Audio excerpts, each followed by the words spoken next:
Assalamualaikum warahmatullahi wabarakatuh. Perkenalkan, nama saya Akbar Alvin Dharma Putra, kelas F, HES, nomor NIM 20.4020211011. Ya, yang pertama asas legalitas, yaitu tidak ada hukuman tanpa aturan sebelumnya. Yang kedua asas kepastian hukum. Hukum harus jelas dan bisa ditebak. Ketiga asas keadilan, hukum harus adil bagi semua pihak. Yang keempat asas kemanfaatan, hukum dibuat untuk memberi manfaat bagi masyarakat. Yang kelima asas persamaan di depan hukum. Semua orang punya hak yang sama di mata hukum. Yang keenam asas objektivitas, hukum harus berdasarkan fakta bukan perasaan. Yang ketujuh asas subjektivitas, yaitu asas yang di dalamnya beberapa ada kasus yang niat seseorang juga bisa jadi pertimbangan. Yang kedelapan asas praduga tak bersalah, yaitu seseorang dianggap tidak bersalah sebelum terbukti.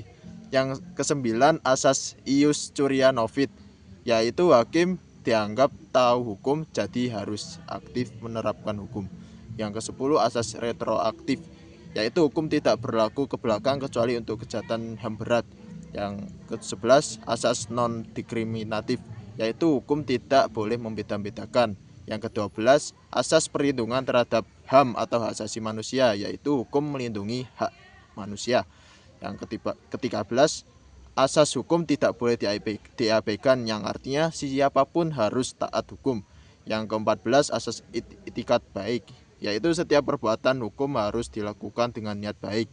Yang ke-15 asas retroaktif, yaitu hukum sebaiknya mengarah pada pemulihan bukan hanya hukuman.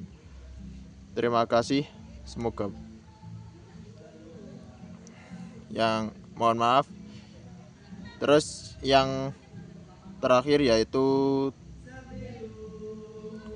yang pertama hukum alam atau aliran dalam hukum alam, yaitu aliran yang percaya bahwa hukum itu berasal dari alam, dari hati nurani, dari Tuhan. Jadi hukum harus sesuai dengan nilai moral. Misalnya walaupun tidak ada aturan tertulis, membunuh tetap salah karena bertentangan dengan hati nurani.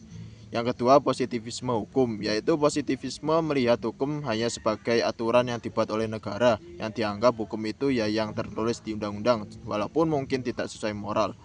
Yang ketiga realisme hukum, yaitu realisme menekankan praktik. Menurut aliran ini hukum itu ya yang benar-benar diterapkan di pengadilan. Jadi hukum bisa berbeda tergantung siapa hakimnya, bagaimana proses sidangnya, dan situasi masyarakatnya.